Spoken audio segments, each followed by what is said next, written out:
Ya, selamat datang Mas Bakir atau Pak Bakir di virtual podcast kita Cangkru Ilmu. Nah, profil singkatnya ini Terima kasih.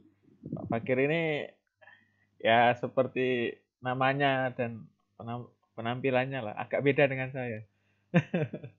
Iya. Pak Bakir ini atau Mas Bakir ini berada di industri pupuk. Kali ini Mas Bakir, saya panggilnya Mas. Ya, kita ingin sharing. Nanti pemirsa atau teman-teman yang nonton ini biar tahu nih perjalanan dari kuliah hingga bekerja itu seperti apa. Ya, mungkin profil singkatnya. Silakan Mas Bakir. Ya, terima kasih Mas Aan. Bismillahirrahmanirrahim. Ya, saya Muhammad Bakir ya. Asal Bangil Pasuruan. Sebelum kuliah di ITS, ya di Bangil terus, SD Bangil, terus Madrasah Diniyah di Bangil, habis Maghrib SMP negeri di Bangil, SMA di Bangil. Apa lagi yang perlu? Ya itu singkatnya itu pendidikan itu ya. Itu pendidikan. Kalau latar belakang pendidikan lain non formal juga ada. Ya, terus akhirnya kuliah di ITS sampai lulus 2013, baru kerja di pupuk 2014. Nyari-nyari. Jadi selama setahun itu nyari-nyari. Nggak setahun sih ya, kan lulus September ya 2013, Juli kerja 2014, 9 bulan. 9 bulan nyari-nyari sama nyoba kerja sebulan, gak kerasan keluar. Nah, itu sebelum di pupuk. Mas Bakir, kita ingin tahu nih kenapa dulu memilih teknik kimia. Ini mungkin sudah sambil ingat-ingat. Pertama ini agak ini persepsinya beda dengan pendengar masa kini. Kecuali pendengarnya itu orang tua. Ya. Kalau pendengarnya orang tua nih, misal punya anak SMA atau SMP ya, mungkin nggak seumuran, mungkin atas kita 6 tahun, jadi persepsinya bisa sama. Nah, kalau dulu nih kenapa milih teknik kimia? Ya dulu saya pribadi ini nggak pernah belajar dalam artian di luar kelas ya, di rumah buka. Terakhir saya belajar itu waktu mau SBMPTN. Sebelum itu dan sesudah itu kuliah ya baca-baca dikit lah. Kalau kuliah nggak baca, waduh, gawat. Jadi sebelum itu, nah tapi pelajaran yang nggak pernah di bawah 8 matematika. Jadi seneng matematika. Jadi kalau matematika itu ingat, misal pelajaran kelas berapa, dulu ingat waktu rekod pertama UN SMA, yang jelek fisika dapat 30. Kalau matematikanya bagus ingat, soalnya fisika itu habis lewat bab nggak inget, lewat bab nggak inget. Karena seneng matematika. Cuman dulu di Bangil, karena WhatsApp, Instagram, info dari mana? Keluarga, ibu alhamdulillah sampai alia. Ayah katanya ceritanya ini kayaknya seneng matematika turunan ayah. SMP nggak lulus karena apa? Kan kalau UNAS itu dibagi soal. Jam 7. Jangan dikerjain dulu sampai setengah jam. Malah dikerjain sama bapak saya. Disuruh kerjain malah ngumpulin. Nah, dikira curang, akhirnya nggak lulus SMP. Latar belakang seperti itu nggak ada orang yang ini jurusan ini nanti gini, jurusan ini melajari ini nanti gini. Saya nggak tahu pokoknya teknik kimia itu isinya apa, nanti keluarnya jadi apa. Dulu itu ya sama, paling orang tahunya dokter. Guru. Dokter sama farmasi saya sempat ngambil SIMAK UI. Oh, SIMAK UI ya. SIMAK UI iya milihnya kedokteran sama farmasi, bayangin jauh beda. Sekarang kalau tahu kan jauh, kedokteran sama SIMAK UI itu sama farmasi, mendingan kedokteran sama kedokteran gigi. Saking nggak tahunya. Nah, teknik kimia milih ya karena pertama senang matematika dan saya saat itu tahunya kalau matematika ya teknik. Terserah teknik apa. Nah, kebetulan SMA itu beruntung mulai kelas 1 jadi representasi SMA Olimpiade.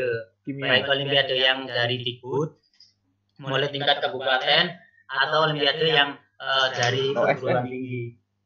OSN sampai ya yang juga diadain perguruan tinggi ya. Tak pikir ya saya kimia bisa lah ya. Karena dulu itu waktu Olimpiade kimia itu dinamika kesulitan soalnya itu nggak tinggi. Ya benar. Saya juga heran kenapa kok yang lain itu nggak mau ya, paling nggak itu waktu di kelas itu fokus aja lah bisa. Nggak ada dinamikanya. Antara soal yang di kelas sama soal olimpiade itu dinamikanya rendah. Ya, benar. Beda sama matematika ya. Kalau kimia, matematikanya seneng, kimianya ya kayaknya gampang lah. Nah, kimia. Dan kedua saya teknik ilek itu, tekniknya itu yang stranger. Tapi ngerasa beruntung nggak masuk teknik kimia? Ini gak bisa dijawab singkat. Ya, kalau mau jawabnya yes or no ya, alhamdulillah beruntung ya. Karena kita kan kuliah kan nggak mikir sekarang ini, apalagi keadaan sekarang ya COVID macam-macam ya. Kalau saya pribadi sih di bawah moderat lah ya. Saya bukan nggak ngurus ya, kita doa semoga sehat-sehat. Kita pun berusaha menghindari semua penyakit. Jangankan model SARS atau MERS atau yang semacamnya kayak COVID. Tapi sekarang kan kita lihat, jadi kalau knowledge itu abundant istilahnya, melimpah di media sekarang lewat Instagram, lewat ini apps teleconference. Tapi kan kalau pertanyaannya beruntung masuk teknik kimia, mungkin perlu dilengkapi teknik MTS. Ya itu ya alhamdulillah beruntung ketemu orang-orang sampai sekarang bisa jalin silaturahmi. Bangga sekali berarti ya. Itu perlu diketahui nih. Sekali lagi kalau pendengarnya orang tua, itu perlu dicek kayak gitu. Gak bisa dianggap kuliah ini kayak cari knowledge, cari pengetahuan. Cari aja sekarang di sini banyak, banyak toolsnya, banyak apps-nya. Tapi kan yang dicari itu kan education sebenarnya kan, tarbiyah dalam bahasa Arabnya atau pendidikan. Alhamdulillah. Ya artinya kan kuliah itu tidak hanya soal belajar kan Mas. Jadi soal link, soal membentuk pola pikir. Iya, setuju, betul. Teknik kimia itu mungkin kalau dari segi pelajaran teknik kimia itu selain ilmunya, knowledge-nya, itu apa? Kalau teknik kimia ya ini juga tergantung kampusnya ya.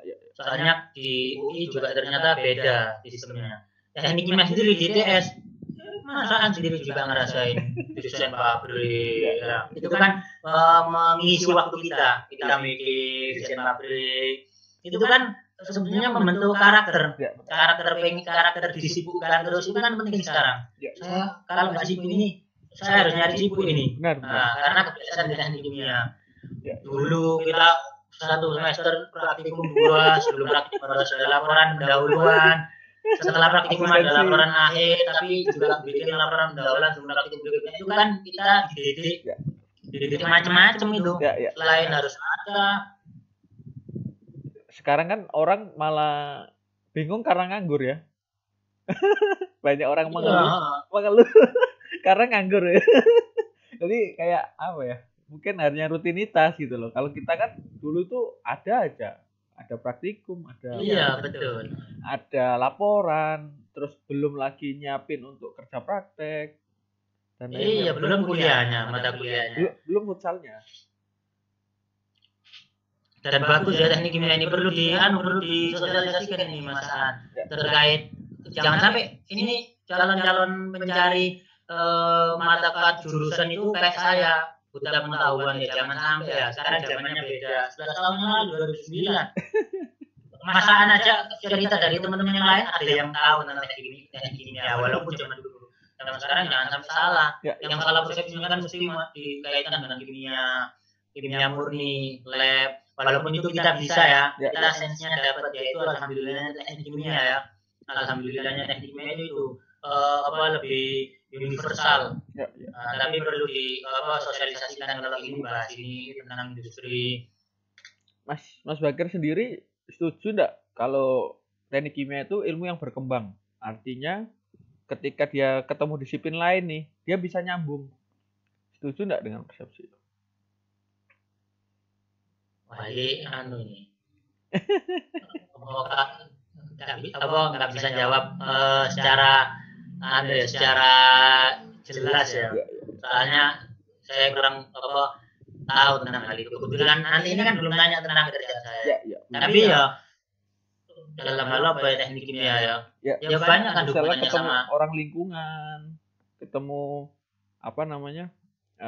kadang keuangan, mungkin soal inventarisasi itu kan padahal nggak ada di kuliah, tapi kita seolah-olah dengan mudah masuk ke situ. Oh, mungkin kalau benang merah antar knowledge-nya ya saya kurang memahami. Tapi kalau yang dari hasil yang kita pelajari, yang saya pelajari di kuliah sendiri, ini dari ilmu pengetahuan teknik kimianya ya, itu kaitannya sih luas ya, luas karena dengan industri. Misal di ekonomi teknik, kita itu kita sebagai di situ dalam tanda kutip kita diajarin sebagai bos. Gimana nih kalau mau bikin pabrik? Punya uang ya? Memang di situ concernnya itu ke perhitungan teknis tentang pengembangan pabrik. Kapan pabrik ini nanti mulai maneni untuk. Tapi dalam tanda kutip di situ kan kita kalau kita curious atau pengen tahu atau pengen dapat ilmu lebih, kita kan harus memahami tentang perbankan. Ya, benar. Ya, bunga bank.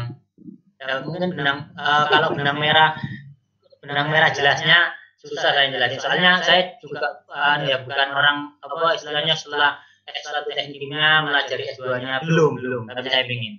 Belum.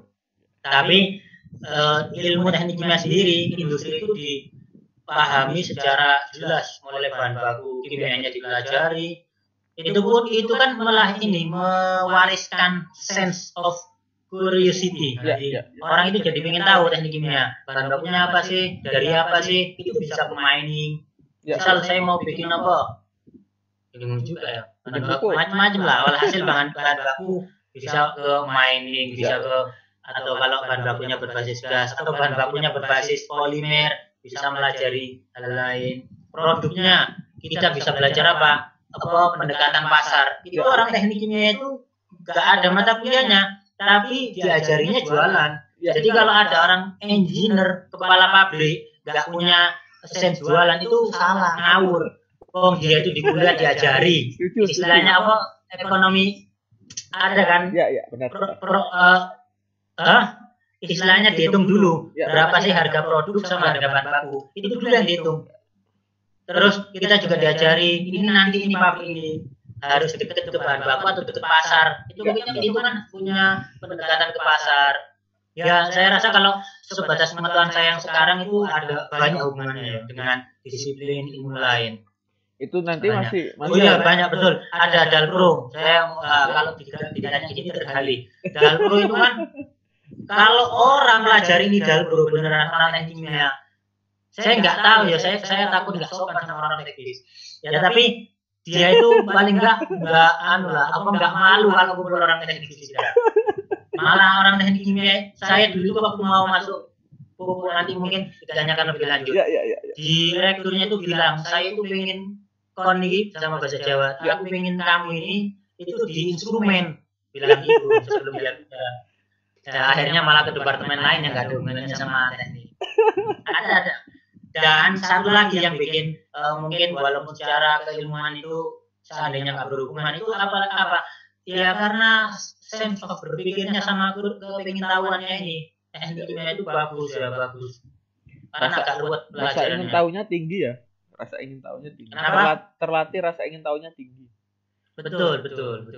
Dan itu juga kita kadang masih berpikir tentang material, safety, lingkungan. Iya, belum itu ya. Iya betul. Ada pelajaran tentang safety. Safety itu sekarang yang lagi berkembangkan proses safety management. Bayangin, orang jurusan K3 yang ada di kampus sekarang. Ini saya pribadi, itu udah gak relevan kalau yang dipelajari itu occupational health. Ya benar. And safety itu udah occupational health and safety ini ya mungkin untuk safety yang misal kita keluar rumah motor pakai helm. Iya. Tapi kalau di industri itu di teknik kimia nanti harus masuk itu proses safety management di jurusan, semoga segera masuk, bagus soalnya. Safety lingkungan juga gitu, dari segi pengolahan lingkungan diajari pengolahan lingkungan, betul yang diajari secara teknik ya. Misal bagaimana mengolah limbah cair, limbah padat, tapi ya orang kan mau pelajari limbah cair harus tahu kode-kodenya berapa, batasan-batasan yang diperbolehkan. Akhirnya belajar policy, mantap lah yang kimia. Dan kadang sampai legal ya, kontrak. Iya, kontrak. Di ekotek itu kan semua juga banyak. Mas Bakir, balik dulu ke kuliah nih. Dulu yang paling disukai pelajaran apa? Dulu mata kuliah. Sebetulnya ini semi-semi kayak kerjaan ternyata. Jadi setelah saya bekerja itu yang saya pahami itu yang penting itu atasan langsung. Yang penting dosen. Berarti kalau saya tarik garis sejajarnya itu yang penting dosen. Maksudnya gimana? Dosen, maksudnya gimana ini? Nah, dosennya enak belajarnya, juga seneng. Saya dulu itu paling seneng yang diajari sama salah satu profesor. Ya, ada itu kebetulan Matekin 2, kemudian Dalpro. Iya, Pak Ali. Jadi Pak Ali itu ngajarnya enak. Satu yang saya sesali itu waktu ngulang mata kuliah statistik. Kalau di kita namanya apa nama mata kuliahnya? Analisa pengolahan data. Iya, APD, analisa pengolahan data. Ya. Walaupun ngulang di zaman Pak Ali, tapi duduknya sama anak semester anak 2011, saya kan 2009. Rada sungkan namanya. Ya. Nah, itu saya paling gedun. Enggak banyak baca, padahal sekarang statistik berkembang kan di ilmu data science. Itu saya paling gedun. Tapi beliau ngajar tetap enak.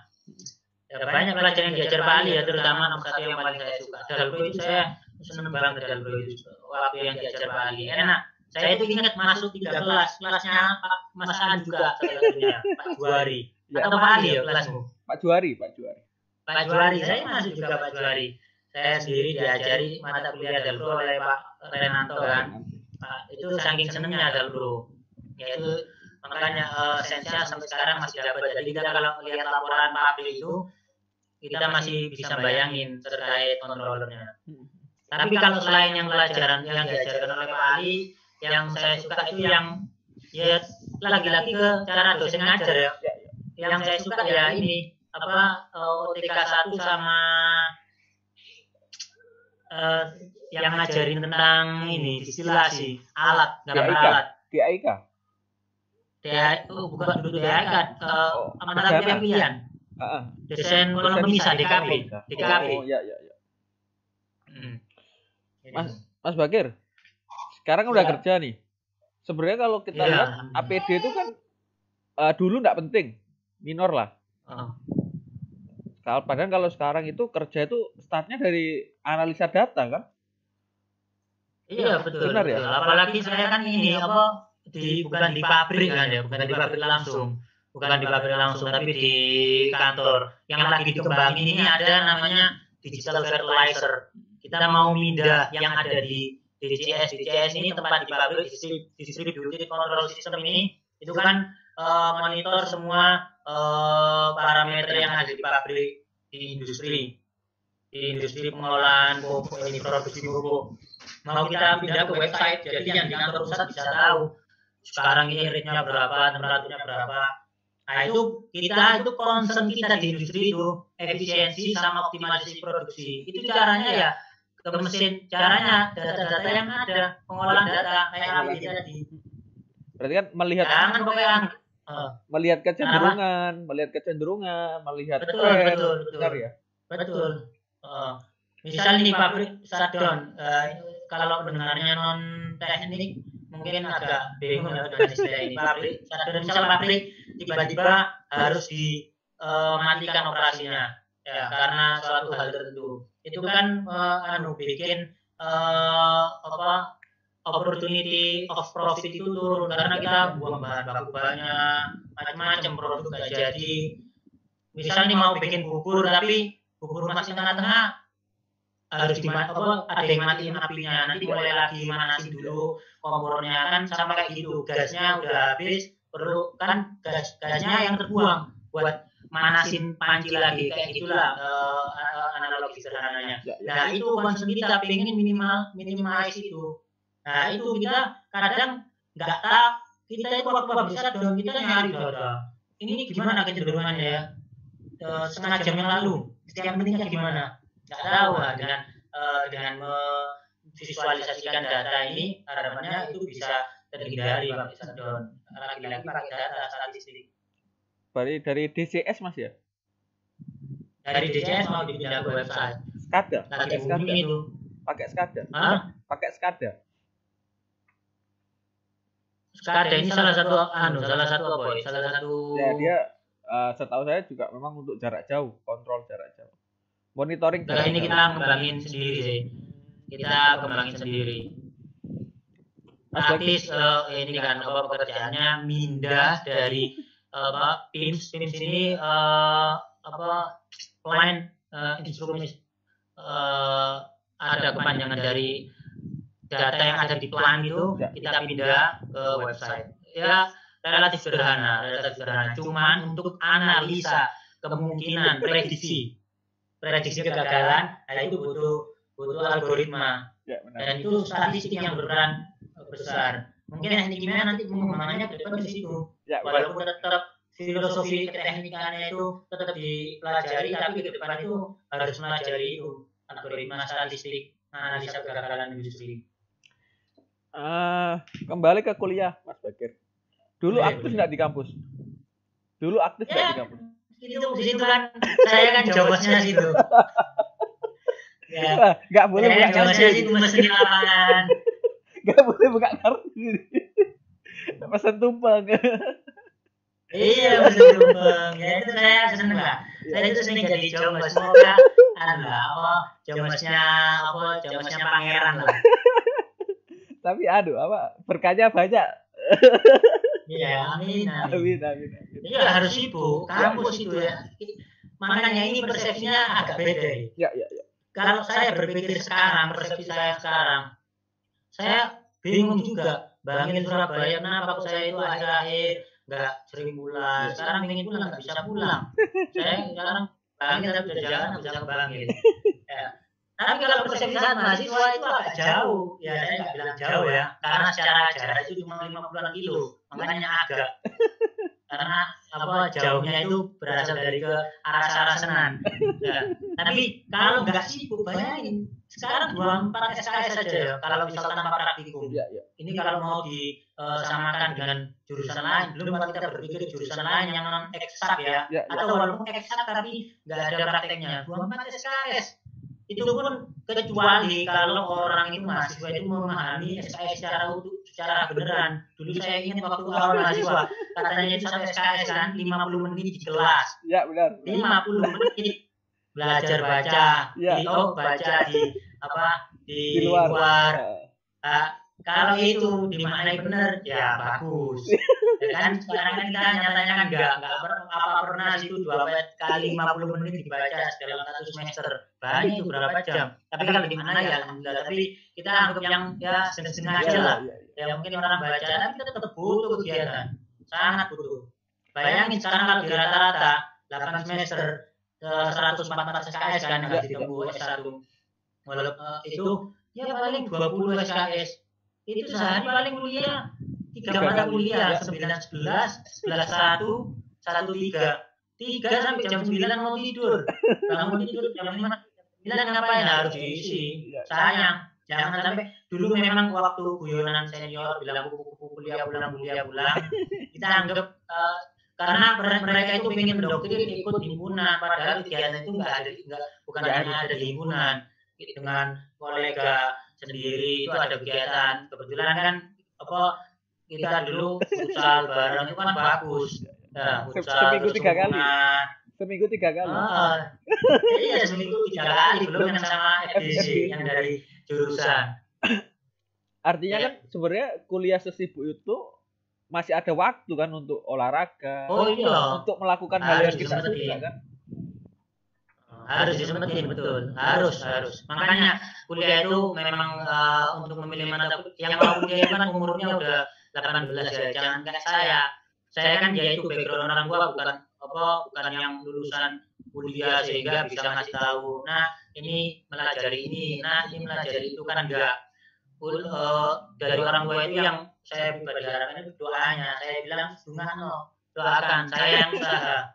Nah, kalau saya gitu background orang tua saya. Kalau teman-teman sekarang walaupun background orang tuanya seperti itu, misal sekarang banyak media, ya harus dicari senangnya apa. Tapi jangan sampai dari adik-adik kita atau dari nanti anak-anak kita atau teman-teman kita itu ya berpikir nggak susah ya.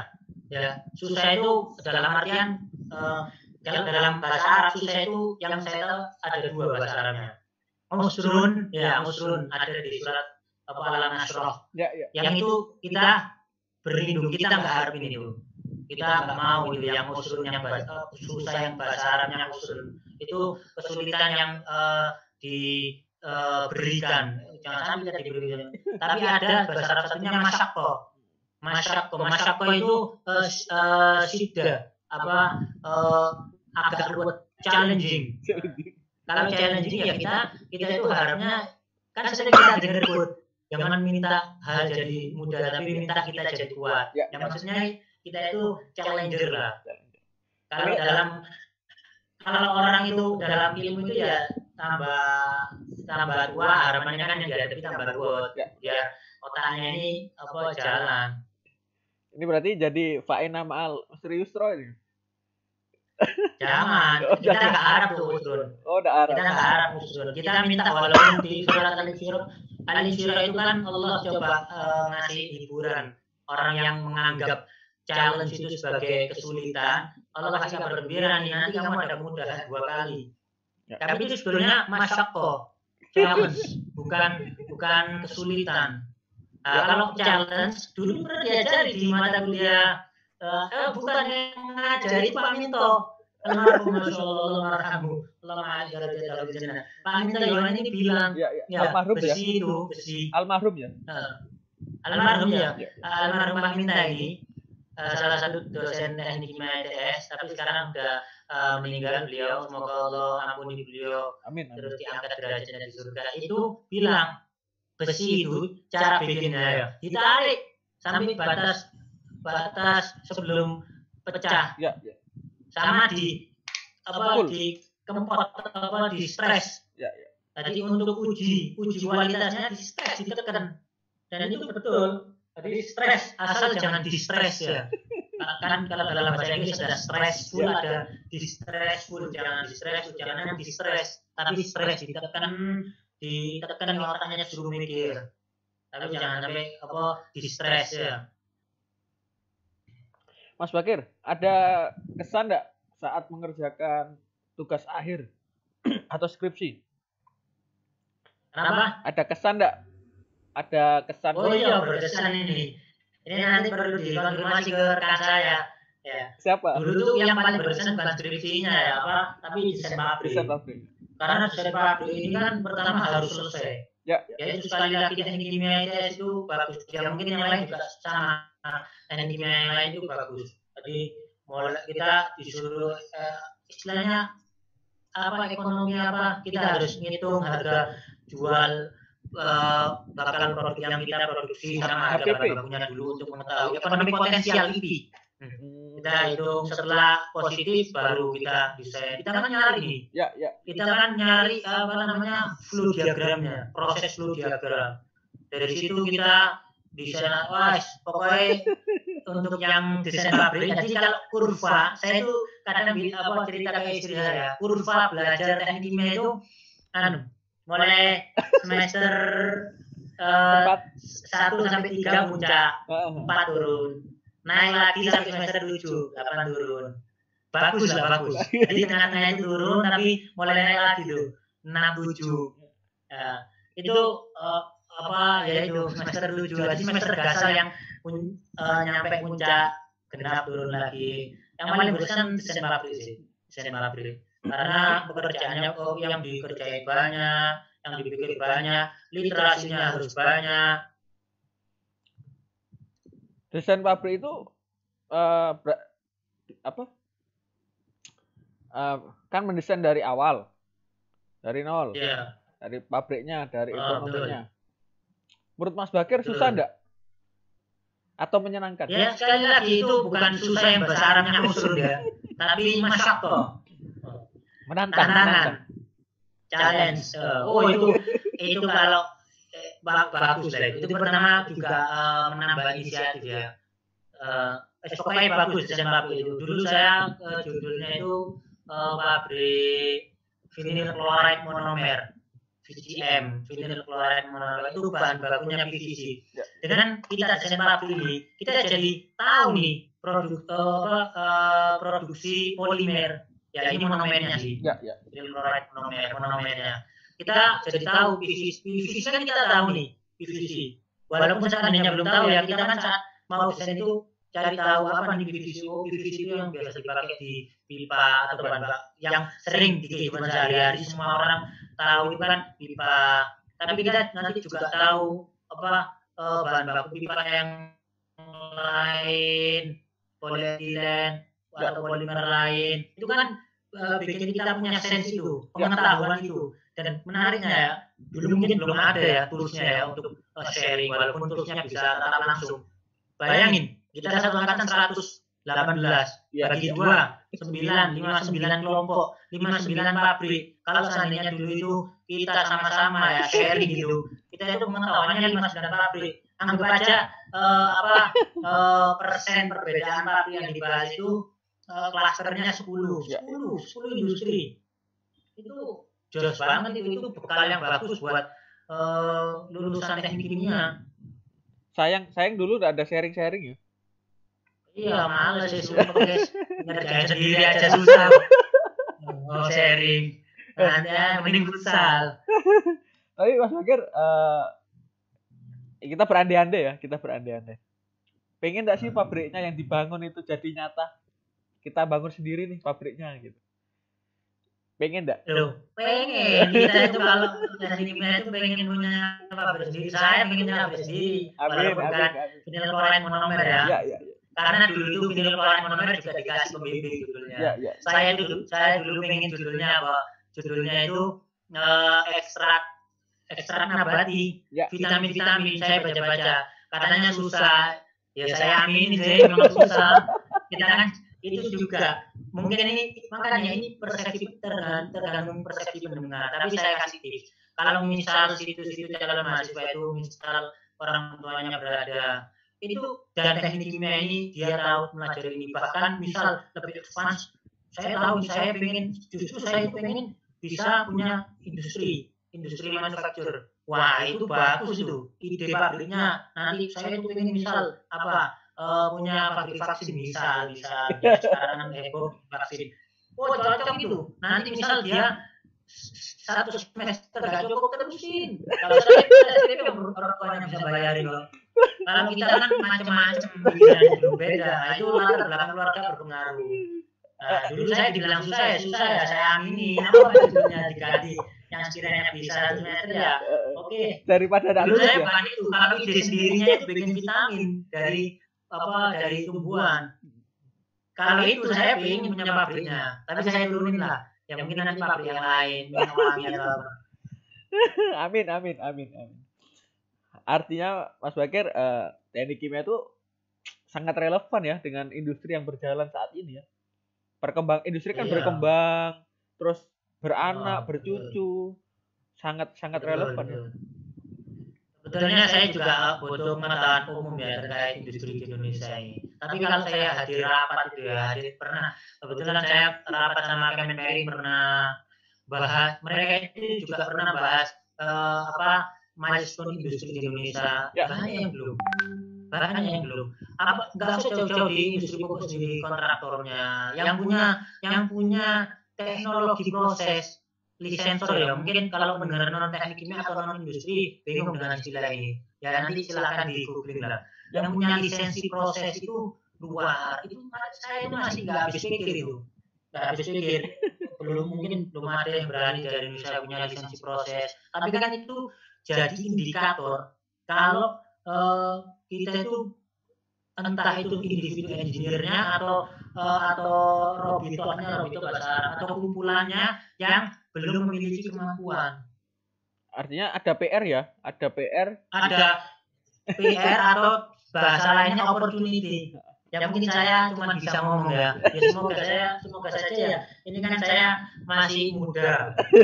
Ya terus berkembang barangkali nanti saya ingin kontribusi di situ. Punya teknologi proses atau paling enggak saya bagian yang niku-nikunya atau saya memimpin biar orang-orang ini akur ya dari segi lead-nya atau paling enggak motivasinya atau apalah, saya ingin punya kontribusi di situ. Tapi ini challenge banget ini.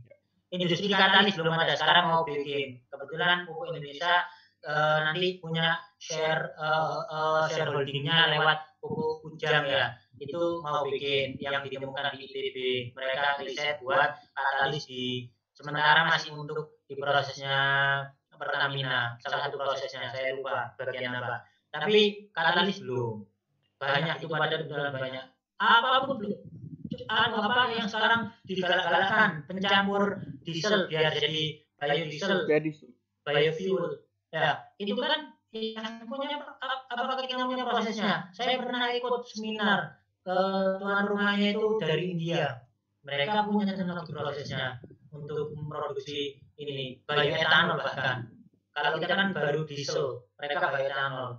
Nah itu kita belum punya ya. Ini challenge besar walaupun memang ada kontribusi lain ya karena Sentimen ini harus kerja sama lain hukumnya dan lain-lainnya. Makanya sekarang dengan keunggulan gampangnya informasi itu nanti pelajarinya walaupun masuk kuliah teknik kimia yang dengar ini YouTube yang pro ilmu atau nanti kumpul kan bisa punya teman jurusan lain. Ya, kalau mau masuk himpunan jurusan, jangan himpunan jurusan teknik kimia yang masuk pura-pura tuh jadi mahasiswa himpunan jurusan teknik lingkungan. Menarik itu. Artinya riset yang menjadi hak paten ataupun sebagai teknologi provider itu masih kurang banget ya di Indonesia, Mas. Kurang banget.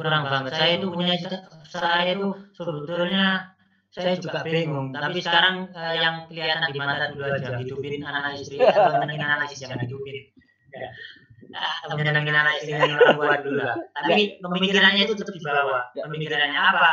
Ya contoh di teknik kimia ini, setelah kita lulus, kita kan pengen sebetulnya mahasiswa itu sekarang idenya digalakkan sama menteri. Apa? Ya pengenalan industri. Gak apa-apa bikin spesialis, tapi tetap karena kan sekarang itu terus mencari pengetahuan banyak. Walaupun kita bekali specialty biar orang itu spesialis di industri, tapi kan untuk pengetahuan lain bisa dicari dengan mudah. Tapi itu harus tetap tekniknya ya industri. Itu harus diterjunin kalau bisa setahun. Saya duka kerja praktek cuma sebulan. Saya itu ingat banget ya Allah. Saya itu KP pertama ya ngajuin sama Mas Anda terima ke food processing kan. Kayaknya saya ngajuin lagi. Kemana lupa saya nggak diterima. Mepet pas UAS. Ya, saya bilang ke dosennya juga alumni. Dosennya ini dosen profesional Pak Mujaman. Sekarang di PDAM Surabaya. Ya, Pak, saya belum teman KP. Langsung gini kan. Bahasa Jawa. Loh, kok ngomong saiki? Kok kayak ngomong saiki? Kok baru bilang sekarang? Udah UAS. Iya, Pak. Ya wis. Nanti tak kabari. Akhirnya dikabari, dapat kenalannya beliau, dibawa beliau angkatannya itu di Pertamina RU berapa balongan, RU 6, RU 7 balongan. Di situ sebulan tanpa menurut saya ya, tanpa bimbingan yang menyeluruh, bimbingan yang profesional. Saya itu ke situ juga Ramadan datang telat, nggak ada yang ngurus sebulan kok. Tapi walaupun saya misal nggak belajar banyak dari KPI itu, saat mahasiswa saya belajar banyak sekarang. Saya ingin ada di mahasiswa itu. Saya termasuk saya punya ipar teknik sipil. Saya bilang semester 5 ajuin, semester 4 libur ngajuin, 5 ngajuin. Sekarang itu kuliah cuma 16 minggu, dulu kita 18 minggu. Berarti ada 4 minggu tambahan libur di 1 tahun. Ajuin walaupun misal nanti semester 4 cuma sebulan. Nanti yang beneran yang ada SKS-nya ngajuin lagi. Kalau bisa SKS itu ambil buru-buru nanti semester 6 kosong ke pabrik atau ke yang relevan dengan jurusannya. Berarti saya dulu benar Mas Bakir ya? Iya, cocok. Inspiratif masalah ini. 3 kali ya? Iya. Mantap. Mas Bakir, ini kan nanti mudah-mudahan ditonton semua orang lah. Ya, walaupun ini belum viral. Itu kenapa kemarin saya ngundang Mas Dwi Tama selaku dosen kan teman kita. Nanti ngundang Mas Bakir. Nanti saya ngundang lagi dosen yang lain. Harapannya itu Mas, ngeling. Industri ini mau bikin apa? Betul. Kamu harus apa? Itu. harapan saya harapan udah sering tak share dui atau dosen yang lain, dosen saya bilangin, alhamdulillah kalau di teknik kimia ITS itu mulai berjalan. Karena itu juga sekali lagi mungkin kurang luas kalau bahasanya teknik, kurang lebar kalau teknik kimia aja. Teknik kimia ITS baru agak lebar karena memang masih kental hubungan alumni dengan mahasiswa ataupun dosen di kampus. Misal sekarang salah satu dosen di teknik kimia ITS S1-nya itu ada Anas Wiguno. Pak Anas Wiguno itu kan senior kita 2008. Suatu saat pernah tak WA katanya ada program magang buat dosen muda di Petro. Di Petro itu ada salah satu direksi pelaksananya, direktur operasional, direktur produksi. Saya lupa nomenklatur direksinya. Itu Ketut Rusnaya, alumni. Sehingga yaitu memang sifatnya masih istilahnya insidental ya. Mungkin pemilihan kata saya juga salah sih. Tapi belum sistematis yang jelas. Belum sistematis. Mudah-mudahan jalan. Ya, misal kalau saya punya waktu itu dosen-dosen tak share. Sekarang banyak toolsnya sekarang banyak yang perlu dikembangkan sekarang itu silaturahminya sama bikin sistemnya. Mas Bakir, kita flashback bentar. Ketika pertama kali ketika mau lulus, kenapa pilih kerja bukan kuliah? Nah, itu faktornya banyak. Banyak faktornya. Tapi jangan tiru saya. Ya macam-macam faktornya. Yang mempengaruhi itu banyak. Yang mempengaruhi pilihan. Ya latar belakang keluarga.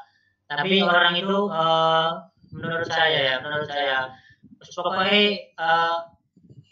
ilmu dan amal dulu. Itu dulu. Saya itu sebenarnya dari segi orang itu enggak bodoh. Tapi kalau dibilang pintar, saya tak siapa yang mau menikmati? Saya itu beneran loh. Saya itu pernah belajar sampai SNMPTN. Ya.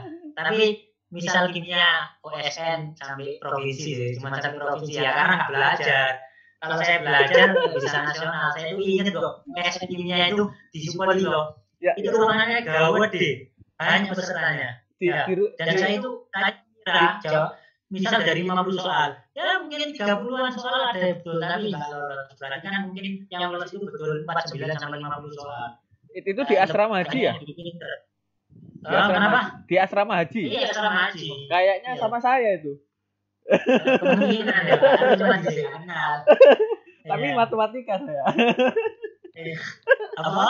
Matematika. Oh kan matematika. Ya itu dinamikanya lebih susah. Matematika, fisika, selain kimia saya juga heran kimia ini. Kenapa kok orang bilang ya tapi kan persepsi macam-macam. Awal hasil kenapa setelah lulus kuliah kerja itu macam-macam latar belakangnya. Ya mungkin di sini boleh bisa dikit ya itu ya. Saya pengen dalam hal berpenghasilan buat orang tua. Nah itu dulu yang jadi concern saya. Nggak masalah. Tapi namanya belajar itu kan macam-macam. Alhamdulillah. Ya setelah lulus kuliah itu tetap ada yang dipelajari. Termasuk sekarang kerja itu walaupun saya nggak di pabrik, ya walaupun lebih sering ke manajerial, tapi itu masih banyak juga opportunity. Misal saya harus mengorbankan, bapak itu lupa teknik kimia, terus tapi bapak itu nanti bisa jago manajerial, jago leading engineer, nggak apa-apa. Saya korbanin karena itu juga PR, komunikasi ya orang kita dalam kerja atau koordinasi antar departemen itu masih kurang. Apalagi dengan sekarang ya tambah maju teknologi, saya juga bingung.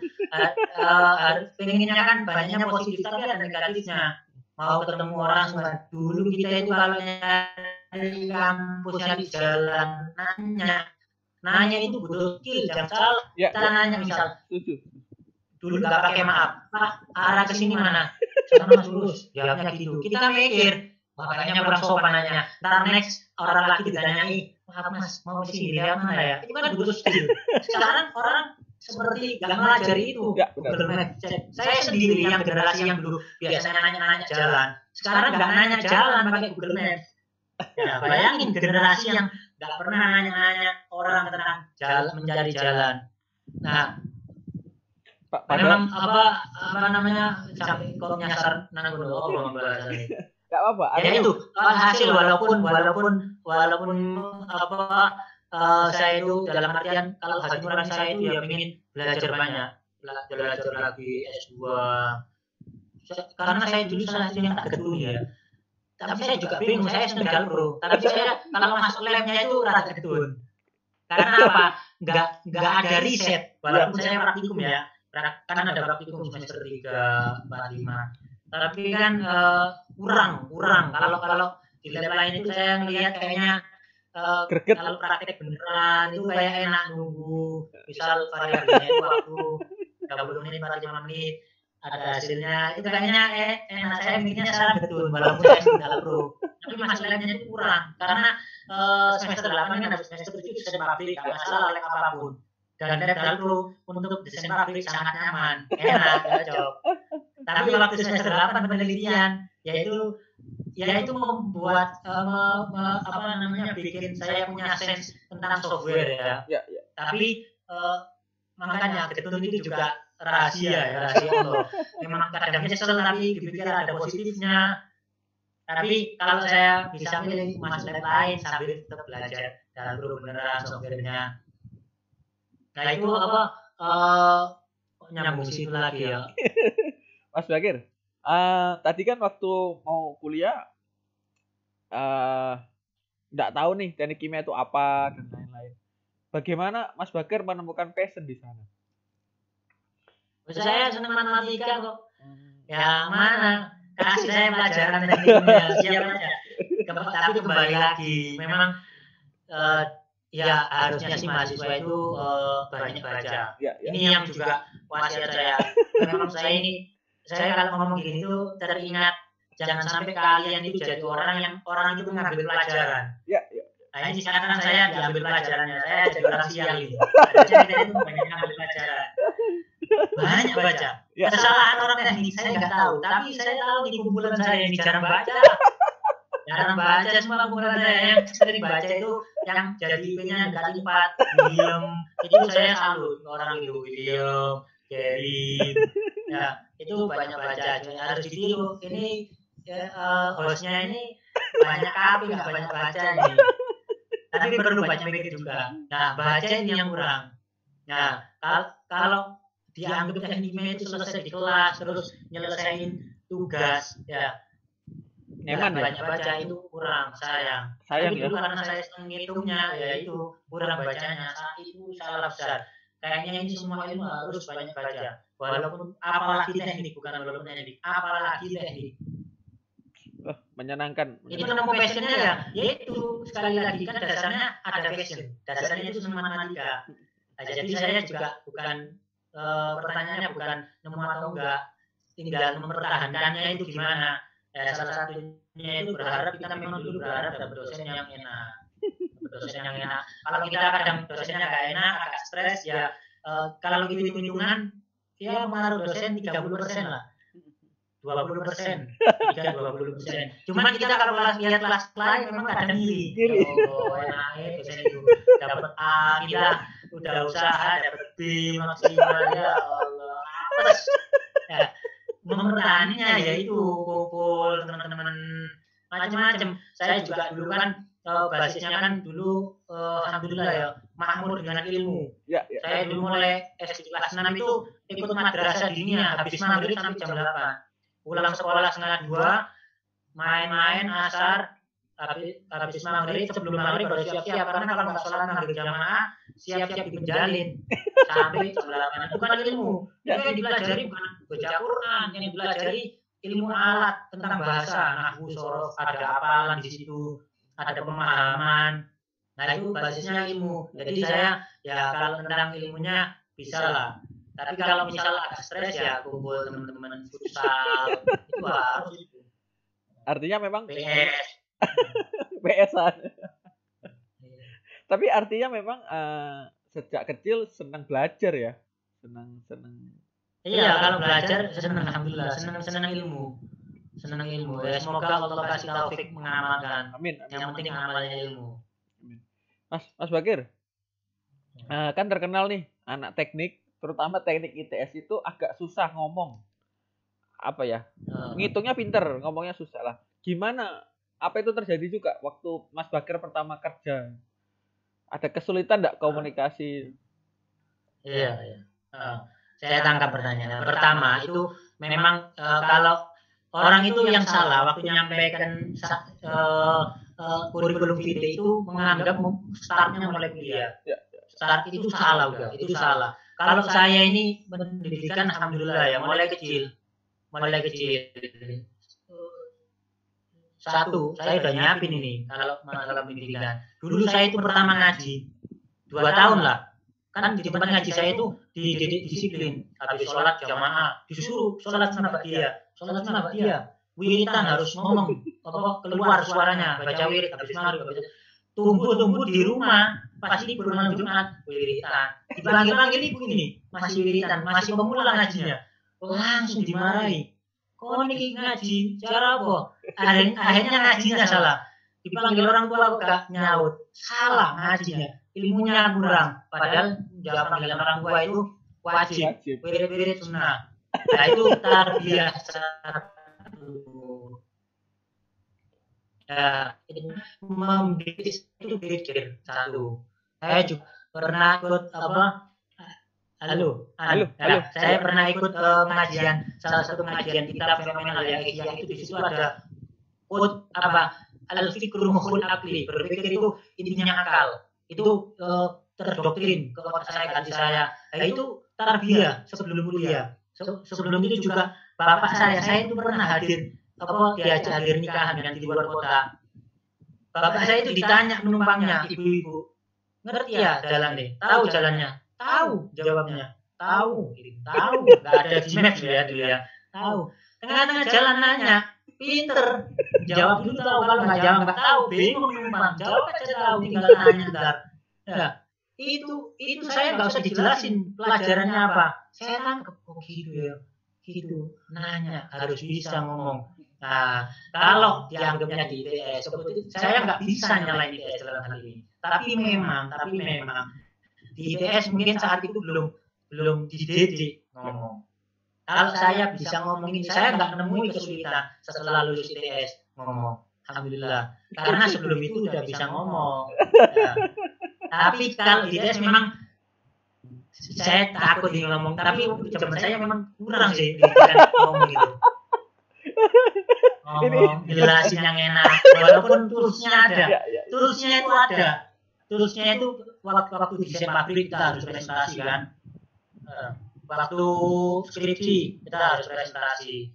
Cuman ya mungkin harus lebih dicanangkan karena penting menyampaikan dia. Penting. Orang itu sekarang yang terkenal itu karena kata Ustaz Syahab bukan sekarang, dulu beliau nasihatnya itu yang megang mic, yang ngomong. Ya, bukan yang berilmu, sayang sekali. Ya, yang ngomong. Ya, kita harapannya yang kimia itu ilmunya udah ada, sekarang ngomongnya. Kalau saya pribadi pertanyaannya nggak mui. Tapi memang di teknik kimia ITS saat itu, zaman itu saya nggak tahu sekarang nggak ngikutin lagi. Itu kurang, tulisnya kurang. Karena mungkin dari dulu itu penguji yang menarik untuk perlu jelaskan lebih dalam itu sedikit. Contoh dulu itu saya diuji Ibu Dana, itu bagus beliau. Bagus menurut saya. Tadi disuruh jelasin secara holistik awal sampai akhir itu bagus. Itu kan melatih orang ngomong. Tapi kalau ngerjain sendiri ya paham. Kalau nyontek bahasa ITS-nya itu ya bingung kena pidana. Atau Pak Minto Yohan almarhum itu sebenarnya sosok-sosok seperti ini yang beberapa gayanya itu nggak apa-apa diadopsi, walaupun orang akan menganggap niru, bisa aja kan tujuannya dididik yang ini dididik mahasiswa. Mas Bakir, di bidang pupuk sendiri apa sih harapannya ke depan, Mas? Apa mau punya peranan atau apa? Pupuk ini sekarang kalau kebetulan industri pupuk pertama jelas sedikit. Industri pupuk di Indonesia itu pupuk itu ada berdasarkan unsur hara tanaman. Pupuk itu kan untuk menyuburkan tanaman, dengan memberikan unsur hara atau nutrisi ke tanaman itu berdasarkan kandungan kandungan unsur haranya, kandungan nutriennya. Itu ada pupuk tunggal, ada pupuk majemuk. Pupuk tunggal itu ya berarti nutrisi besarnya, makronutriennya itu 1. Kalau majemuk makronutriennya itu lebih dari 1. Di Indonesia industri pupuk tunggal yang ada itu cuma pupuk Indonesia, pupuk urea. Urea itu basis nutrisinya N, nitrogen untuk tanaman. Kalau majemuk itu banyak. Ada pupuk Indonesia, ada industri pupuk yang lain. Jadi pupuk Indonesia itu memegang peranan untuk yang pupuk urea ini. Dan pupuk Indonesia sendiri dimiliki negara atau BUMN. Yaitu masih banyak yang perlu dikembangin. Kita kan perannya ya ini saya bukan berbicara atas nama pupuk Indonesia ya. Saya takut salah. Karena ada corporate communication ada sendiri. Tapi ini bicara sebagai concern citizen istilahnya. Masyarakat yang concern atau peduli memikirkan tentang kemajuan ini. Itu kurang. Kita peran pupuk Indonesia, saya ngomongnya pupuk Indonesia bukan peran perusahaan kita. Peran pupuk Indonesia itu masih jualan pupuk. Masih menyediakan pupuk. Masih menyediakan. Mereka itu belum misal menggarap dengan jero dalam tentang bagaimana apakah pupuk saya itu berapa yield dengan atau tanpa pupuk saya, terus efeknya ke lingkungan. Pupuk Indonesia itu belum misal memproduksi pupuk yang khas untuk tanah tertentu, wilayah tertentu. Pupuk Indonesia jualan produknya banyak urea, silahkan dicek di annual reportnya. Produksinya banyak dominan urea. Apakah semua butuh nitrogen di tanah tertentu mungkin masih kaya nutrisi nitrogennya, butuh nutrisi lain, tapi belum di riset, belum diteliti secara mendalam. Belum harusnya pupuk Indonesia itu kalau menurut saya pribadi sebagai concern citizen itu jualan aja produk-produk pangan. Pangan di Indonesia itu jelas kurang. Saya kebetulan ini pupuk Indonesia itu dulu pernah bikin anak perusahaan pupuk Indonesia Pangan. Saya itu tahu betul tentang pupuk Indonesia Pangan. Itu idenya bagus. Idenya itu gini. Kan pupuk Indonesia jualan pupuk. Ya, subsidi. Bukan jualan, tadi mendistribusikan pupuk dibeli sama pemerintah lewat Kementan. Harus di setiap lokasi itu Kementan udah bikin list setiap tahun harus sekian ton yang tersedia. Kita kasih pupuk tapi kita nggak pernah peduli hasilnya. Oke, petani itu pupuknya tersedia, harganya murah ya. Jadi yang ngasih harga tapi pemerintah, tapi kita harus siap untuk pupuk.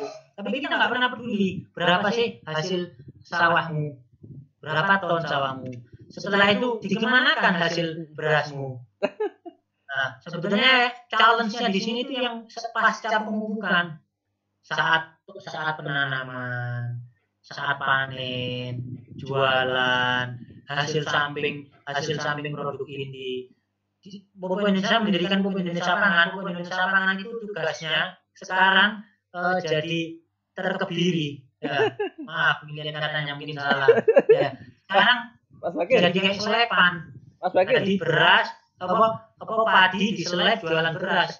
Padahal saya tahu betul dulu idenya nggak gitu. Idenya itu apa? Idenya itu selepan ini ada di semua wilayah yang pupuk Indonesia itu menyebarkan pupuknya. Terus mereka itu mengambil hasil dari sawah yang panennya itu dari pupuk Indonesia. Diambil semua, dibeli dengan harga yang wajar. Harga padi itu ditentukan oleh pemerintah lewat Perum Bulog. Ada HED-nya, harga ecerannya. Tapi kalau petani punya tanah cuma 2 hektar, itu pun tanah sewa, mereka petani menggarap. Ya, kalau misal orang mau beli, Pak, tak beli 3.000 ya, jangan loh, 4.000, saya nggak untung. Ya udah Pak, misal nggak ada yang beli ya rusak. Tanaman itu kalau udah dipotong di padi itu, dibiarin lama, nggak di seleb-seleb atau paling nggak disimpan dengan suhu tertentu, temperatur tertentu, rusak, malah nggak laku, apalagi sampai kehujanan. Jadi mereka terpaksa, kasihan petani. Pupuk Indonesia itu masih punya tugas mensejahterakan petani, walaupun mungkin pupuk Indonesia mengaku sudah ikut ikut andil apa cita-cita bangsa ya ketahanan pangan, tapi menurut saya sebagai concern citizen sekali lagi ya, itu apa kurang? Petani penggarap itu aneh sejahtera.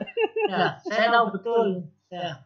Nah, itu harapannya pupuk Indonesia ke depan itu terjun ke situ, terjun ke hilirisasi, terjun ke setelah pupuk itu apa ya?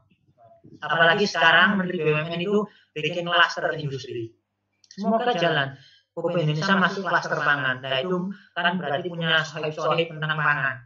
Itu harus terjun di situ. Barangkali nanti pupuk Indonesia jualan tomat, biar jualan tomat, tapi menyuplai seluruh Indonesia. Istimewa, jualan cabai, nggak masalah. Nggak masalah. Saya siap jadi ketua penjualan cabai dan tomat. Mas Bakir, tadi kan disinggung bahwa pupuk ini nggak dicek dampak lanjutannya setelah dipakai dan lain-lain. Artinya kan apa istilahnya, service after sales-nya belum maksimal gitu ya?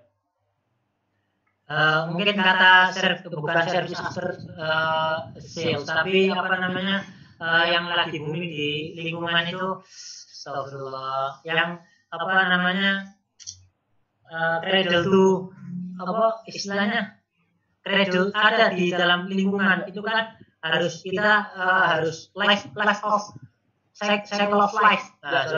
Cycle of life-nya itu belum terjamah semuanya. Habis jual pupuk, kita itu habis jual pupuk, ya mungkin kita melakukan pendampingan ya, cara pemupukan. Dulu sempat keluar tentang cara pemupukan 500 ton organik, 300 ton NPK atau 300 ton urea, 200 ton NPK. Tapi sekarang katanya, saya nggak tahu persis, udah dihapus. Entah nama programnya yang diganti atau dihapus beneran. Pendampingannya ada, pendampingannya. Tapi istilahnya setelah pupuk ini di tanah, apakah diteliti efeknya ke tanah? Nanti 50 tahun lagi bagaimana? Pupuk Indonesia, setahu saya belum mengembangin misal alternatif hidroponik. Malah muncul perusahaan-perusahaan startup yang hidroponik lah atau yang macam-macam metodenya. Kemarin saya di-share sama teman saya, salah satu CEO-nya orang Madiun, bukan orang ITS. Teman saya ITS Madiun, tapi ini temannya. Itu ada nama Instagramnya lupa saya, ada Hayatinya. Mereka tanpa pupuk, tapi di sawah itu dikasih mikroorganisme, tapi tanpa pupuk. Nah, itu kan terkesan bagaimana? Sekarang pertanyaannya, bagaimana kalau itu sukses? Bagaimana kalau itu bisa diterapkan di Indonesia? Ya pupuk nggak laku. Ya, nah itu bahayanya. Makanya pupuk Indonesia ini masih ada challenge, tapi ya untung-untung aja kayaknya. Ya, artinya nanti kalau Mas Bakir jadi direkturnya harus berpikir ke sana ya. Sekarang nggak berpikir, tapi nggak tahu saya juga bingung ini. Bisa nggak aplikasi? Ya, semoga bisa lah. Amin. Artinya nggak ada niat jelek, adanya niat bagus sama harapan ya. Ya semoga Allah kalau memang ya Allah kasih Allah kita jadi orang yang bisa mengenal.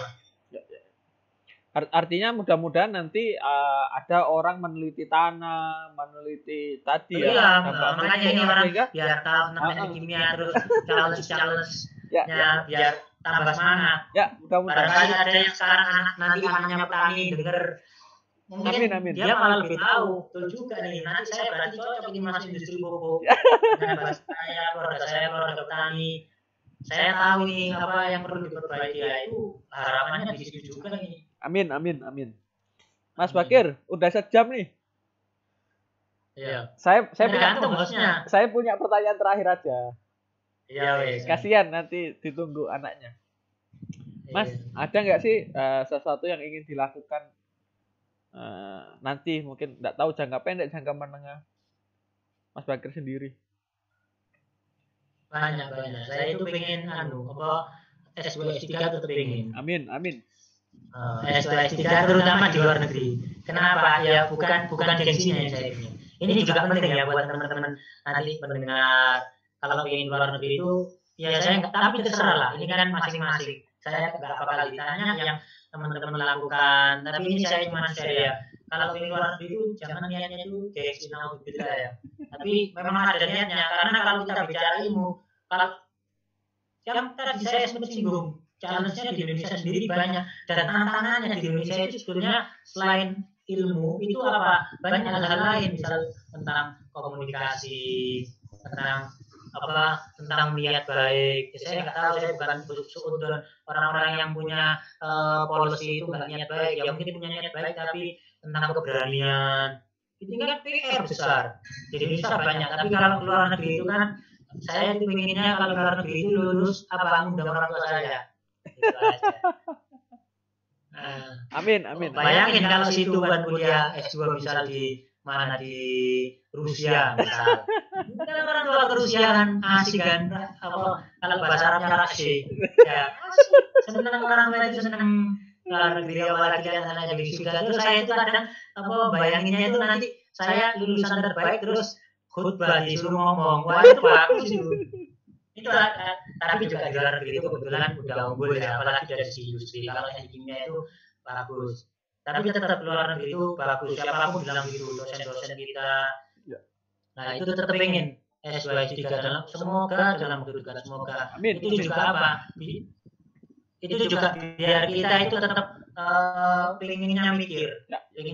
Kita kan kalau luar negeri itu kan yang disiapin selain persiapan mata kuliahnya, ilmu tentang jurusan yang mau diambil, itu apa, bahasa kan? Itu kan challenging, menantang. Kita belajar bahasa lagi, itu enaknya. Kalau di Indonesia itu takutnya, ya apalagi kalau kampusnya dekat, ya itu habis kuliah pulang, ya nanti di rumah kesibukannya belanja, gendong anak, hibur istri, bukan itu hal remeh, bukan. Tapi kan akhirnya kuliahnya itu setengah-setengah. Sayang nanti libur semester dulu enak bebas sendirian. Apalagi kalau ada support dari orang tuanya yang bisa mensupport dari segi finansial. Kalau sekarang mensupport dirinya sendiri jadi susah ngendaliin. Terus kita liburan aja kemana, akhirnya kalau di luar negeri, ya nggak kena apa ini, wes mending dihabisin di kampus, nyari tempat magang macam-macam. Harapannya seperti itu. Di luar itu ada positifnya kayak gitu. Pengen waktu dekat itu S2 S3. Terus waktu dekat ini alhamdulillah ya, setelah kerja ini ada keasikan lain. Itu bahasa asing terutama Arab ya, sama fitness gym. Dalam ya, jangan ini persepsinya masih jelek gym di Indonesia ini. Ya, mau badan berotot, ya memang itu bentuk otot ya. Tapi ini dalam segi kesehatan, ya itu bagus. Gym itu bisa diambil orang itu kalau mau misal badannya yang karena bagus buruk itu kan persepsi masing-masing. Tapi tidak juga objektif juga ya. Kan pengen yang badannya bagus, kan itu kan biar sehat.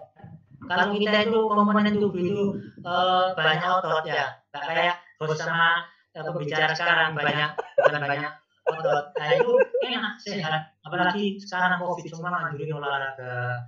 Yang sering dilakukan olahraga angkat beban, nggak harus di tempat gym, bisa di rumah. Itu ada keasikannya apa? Kita itu belajar lain, anatomi tubuh. Itu menarik sekali anatomi tubuh, otot-otot ini. Saya kalau mau nge-gym misal tentang otot punggung. Misalnya kalau saya sebut otot dada ini nanti persepsinya macam-macam. Otot punggung itu kita cek dulu anatomi otot punggung.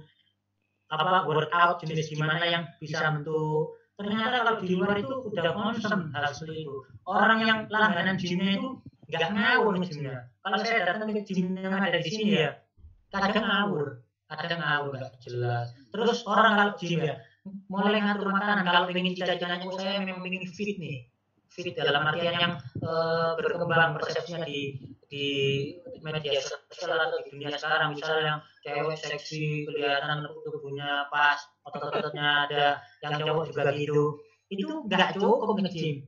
Akhirnya ngatur makanan jadi makanan sehat. Nah itu bagusnya. Artinya hal ini itu membawa hal kebaikan lain. Akhirnya ngatur makanan, ngatur istirahat walaupun belum teratur. Mas Bakir, Setuju enggak? Sebenarnya negeri ini tuh banyak orang pinter, banyak orang berilmu gitu. Tapi masalah itu ternyata tidak semua bisa mendeliver atau menyampaikan. Yang kedua bahwa kadang mentalnya itu cepat jatuh melawan kedoliman gitu. Setuju nggak sih Mas seperti itu Mas? Ya mungkin ya berkacanya saya ke diri saya sendiri. Memang benar memang ya hasil pertama nggak bisa ya kita lihat negatifnya aja di Indonesia. Indonesia ini menurut saya negeri berkah ya. Memang banyak yang perlu diperbaiki ya, tapi masih berkah ya. Kalau saya kaca ke diri saya sendiri, saya itu tahu beberapa hal, misal tadi tentang kesehatan makanan ya, tapi tetap beli makanan yang nggak sehat ya. Itu menarik, itu menarik, hawa nafsu ini menarik. Apalagi banyak hal lain yang saya tahu itu buruk, baik dari pengetahuan saya mengetahui ini buruk atau pengalaman saya pernah alami dan ini berefek buruk terulang ya. Yang bisa kita lakukan ya, kita itu tetap pandangannya tetap memandang walaupun kita ngulang tapi menganggap itu jelek. Saya itu gitu aja, saya tetap anggap itu jelek, tetap mencari ilmu sehingga kita tahu itu jelek walaupun kita lakukan terus menerus, karena biar kita itu nyesel terus menerus, biar suatu saat barangkali ya semoga cepat segera, sekali salah langsung dibenerin. Tapi paling enggak ada cahaya itu tahu. Saya tahu di atas itu ada jendela. Saya tahu ini saya itu di bawah. Jangan sampai kalau kita itu nggak tahu, berilmu ya, itu kan nggak tahu. Memang ironisnya gitu, kadang orang nggak berilmu nggak pernah salah. Ya. Tapi sekali salah dia nggak nganggap itu salah. Kalau orang berilmu memang ironisnya itu sering salah, tapi nyesel. Orang berilmu tahu, misal ngomongin orang salah, habis ngomongin di malam, mau tidur nyesel. Ya Allah, besok gak ngomongin lagi lah. Semoga yang saya omongin dibalas kebaikan sama Allah. Amin. Tapi kalau orang nggak tahu ya enak aja habis ngomongin. Walaupun cuma sekali seumur hidup, tapi ada balasannya alhamdulillah. Kita tetap harus, kalau menurut saya tetap optimis, dan karena saya nggak bisa ngejudge itu. Saya itu kalau ngaca ke diri saya sendiri kayak gitu. Ya kayak Indonesia ya, astagfirullah, nggak tahu bahkan lebih buruk. Ya, mudah-mudahan. Tapi itu masih ada peluang-peluang perbaikan itu ada. Banyak orang hebat di Indonesia ini, banyak. Di ITS itu semoga orang-orang hebatnya itu panjang umur. Amin. Saya lain mendengar yang lulusan kampus lain itu menyadari di kampus-kampusnya atau di tempatnya, di lingkungannya itu banyak orang hebat. Dan semoga dipanjangkan umur oleh Allah dalam keadaan sehat dan bisa berkontribusi. Amin. Mudah-mudahan juga Indonesia tadi Mas Bakir selalu memperbaiki diri istilahnya. Iya, pokoknya namanya pengen belajar itu jangan sampai kita menganggap, ini kan memang bahasanya tentang tempat kuliah ya. Itu di tempat kuliah aja, jangan sekali-kali jangan sempitkan pikiran. Ya, misal di kos, lingkungan kos itu bisa. Ya macam-macam, silakan belajar apa. Ya, entah belajar cara senyum orang, entah misal di depan kosnya ada warung jadi langganan, kita ngambil 1-2 kali seminggu biar akrab, itu kan juga belajar. Jangan dianggap belajar itu ya di buku, ya itu penting, nggak baca kan tadi saya sempat nyinggung harus banyak baca.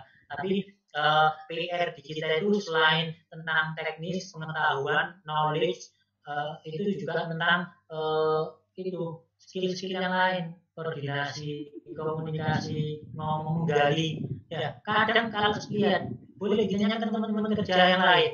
Karena tadi saya sempat singgung, yang penting tadi ditanya mata kuliah apa yang enak. Saya analogikan kerja atasan langsung itu pengaruh.